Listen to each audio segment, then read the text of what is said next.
Hello, and welcome to Bear Necessities. My name is Bear, and today we're going to talk about the Hunter's Bounty Quest. If you're new to Everquest 2 and you've watched LFG chat on Varsoon, you'll probably see people asking for hunters groups, or they're forming hunters groups. What are these?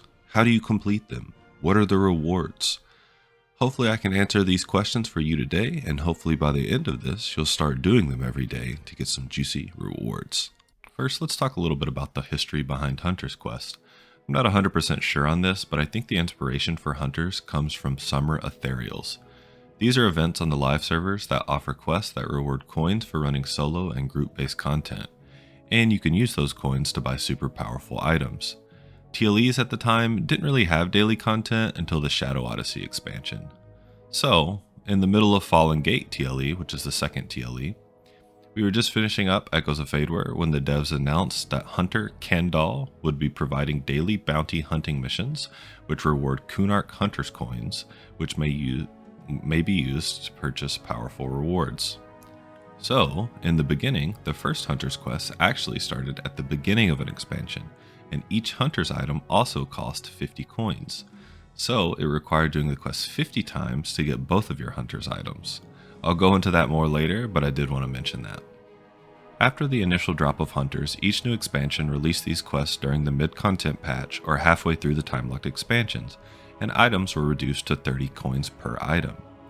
And honestly, for players who focus on content and making their characters the best they can be, this provided an incentive for people to log on each and every day to run dungeons, get coins, and get good gear.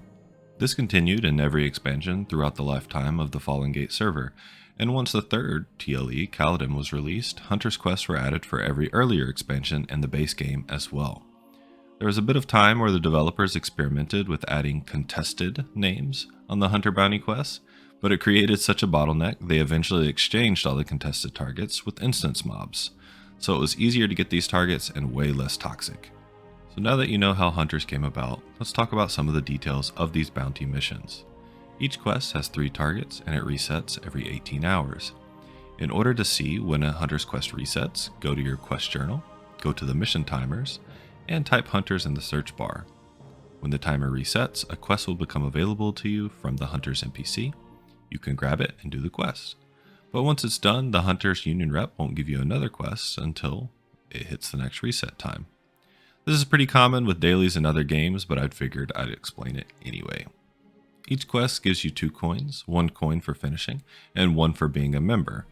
However, you can't play these servers unless you are a member, so I'm not sure why they do that, but it will. Once you've completed 15 quests, you will have 30 coins and you can purchase an item.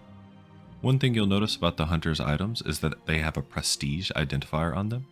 If you're new to EverQuest 2, you may not know what that means, but it's pretty simple. You may only equip 2 prestige items total, so you need to be pretty calculated in which items you purchase, as you can only wear 2 at a time. Alright, so now let's go into the items a bit and talk about them. The items on the Hunter's Merchant are pretty hit or miss depending on the expansion. Some have clicky abilities that are super powerful, like a DI on a charm, or giving extra stats and double cast for 30 minutes on a clicky. Some items have fervor on them, and fervor is an effectiveness modifier on top of all of your stats, so it's actually super powerful.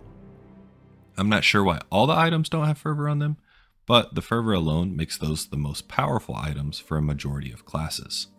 One of the most powerful items, specifically on Varsoon, is the crossbow, as its damage rating is insane, and now crossbow bolts can be crafted by woodworkers, and the bolts have stats just like arrows, so the hit rating on the crossbow is really good as well.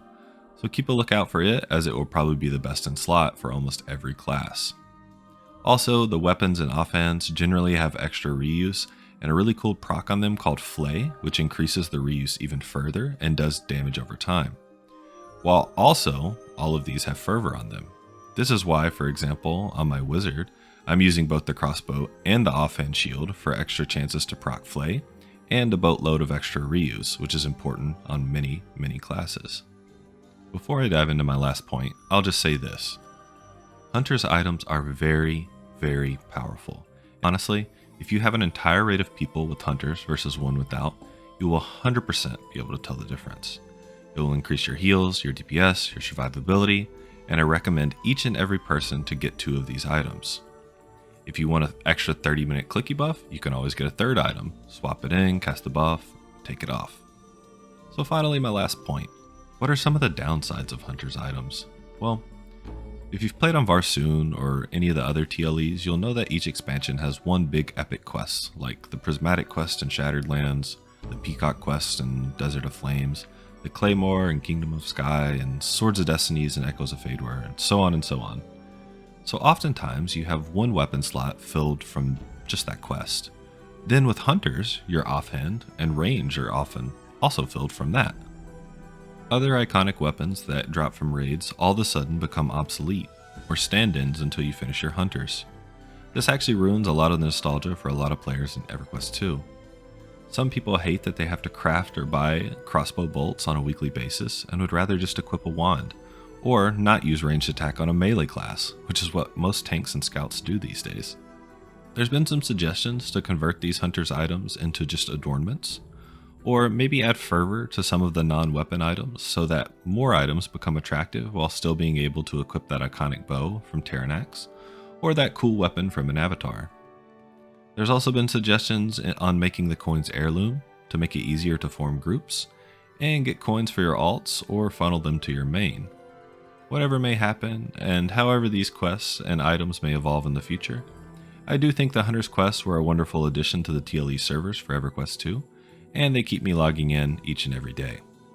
Let me know in the comments what you like and maybe dislike about the Hunter's quest, and if you enjoyed this video, consider leaving me a like and subscribing to the channel for more EQ2 content.